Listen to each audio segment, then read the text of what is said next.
ఇచ్చేవాళ్ళు. ఈ 10 మందిలో 9 మంది అభిమానించే వాళ్ళు ఉంటారు, కొందరు మనని హేట్ చేసేవాళ్ళు ఉంటారు. ఆ హేట్కి రీజన్ ఉండదు. ఇష్టపడడానికి చాలా రీజన్స్ చెప్పొచ్చు మనం. ఇష్టం లేదు అని చెప్పడానికి అసలు రీజనే లేదు.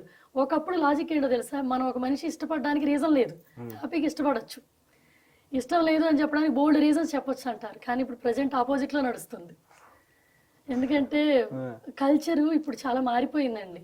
నేను కల్చర్ గురించి మాట్లాడితే ఏమంటారో తెలుసా, అక్కడెక్కడో ఉన్నారు, ఇక్కడ కల్చర్ గురించి మీకేం తెలుసు అంటారు. మేము ఇక్కడికి వచ్చాం కదా, మేము 21 ఏళ్ల క్రితం ఇక్కడ కల్చర్ని అక్కడ మౌల్డ్ చేసి మా పిల్లలకు అందించడానికి చాలా ఎఫర్ట్స్ పెడుతుంటాం. ఫెస్టివల్కి కానీ మన కల్చర్ నేర్పించడానికి కానీ. వీళ్ళ స్కూల్లో దీపావళి గురించి, దీపావళి స్టోరీస్ గురించి వీళ్ళ బుక్స్లో ఉన్నాయి. బ్రిటిష్ వాళ్ళు మన కల్చర్లో ఉన్న మన పాత ట్రెడిషనల్ వాల్యూస్ని వాళ్ళు బుక్స్లో పెట్టుకున్నారు. హిస్టరీని ప్రజెంట్ రాముడు సీత కానీ శ్రీకృష్ణుడి రిలేటెడ్ ఉన్న స్టోరీస్ కానీ వీళ్ళ బుక్స్లో ఉన్నాయి. వీళ్ళకి రీజనల్ లాంగ్వేజెస్లో ఉంటాయి అవి. సో మన హిందూ కల్చర్ గురించి క్రిస్టియన్ స్కూల్లో చెప్తున్నారు, ప్రాపర్ క్రిస్టియన్ స్కూల్లో.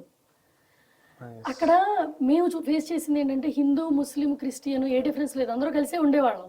ఇప్పుడు సడన్ గా మేము ఈ ట్రిప్కి వచ్చినప్పుడు అక్కడ కల్చరల్ వార్ మొదలైంది. సో ఇక్కడ మేము చూస్తుంది ఏంటంటే క్యాస్ట్ వార్, అక్కడ కల్చర్ వార్.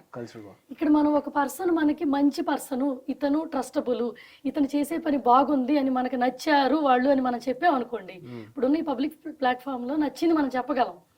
చెబితే ఆ పర్సన్కి ఎవరైతే ఎనిమీస్ ఉంటారో వాళ్ళే మన ఎనిమీస్. సో ఇక్కడ మన మీద ఎవరికి ఏ కోపం ఉండదు, ఆ పర్సన్ ఎవరినైతే మనం పొగుడుతున్నామో అతనికి ఎనిమీస్ ఉంటారు, వాళ్ళందరూ నాకు ఎనిమీస్ అయిపోతారు. ఇప్పుడు నాకు అదే జరిగింది. ఒక పొలిటికల్ పర్సన్ని కలిసి ఆయన అభిప్రాయాలు బాగున్నాయి, ఆయన చాలా డెవలప్మెంట్ గురించి మాట్లాడినప్పుడు మనము ఏదో ఒక సపోర్ట్ ఇవ్వాలనిపిస్తుంది. ఇప్పుడు మనం బయట కంట్రీ వెళ్ళి కొంత సంపాదిస్తున్నప్పుడు కొంత మన దేశంకి ఏదైనా పెట్టాలనుకుంటాం. ఆ టైం వచ్చేసరికి ఎవరు ఒకళ్ళో ఇద్దరు దాన్ని యాక్సెప్ట్ చేసే టైంలో కొన్ని 100 మంది బురద చల్లుతుంటారు. రీజన్ ఉండదు, మనం ఏంటో కూడా వాళ్ళకి తెలియదు. అంతే చెప్పగలరా? ఎందుకులేండి పేరు చెప్పకుండా ఒక మనిషి మంచి అతను అంటేనే బోల్డ్ అంత నెగిటివిటీ వచ్చేసింది. అసలు ఏదైనా అనగానే కులపిచ్చి ఇలాంటి మాటలు. అసలు మా పిల్లలకి కులం అంటే ఏంటో తెలియదు. అక్కడ మాకు చాలా మంది ఫ్రెండ్స్ ఉన్నారు కదా, 20 ఏళ్ల నుంచి ఫ్రెండ్షిప్ చేస్తున్నాం. వాళ్ళ క్యాస్ట్ ఇన్నేళ్లలో మేము అడగలా, తెలుసుకోవాలనుకోవాలా. కొంతమంది ఇంటి పేర్లు కూడా మేము తెలుసుకోము, అనవసరం మనకి. మనిషి తెలుగు వాళ్ళ కాదా, తెలుగు వాళ్ళు అయితే ఆ బాండ్ వేరు. లాంగ్వేజ్ అది ఎక్కడైనా ఉంటది ఎవరికైనా, అందులో తప్పలేదు.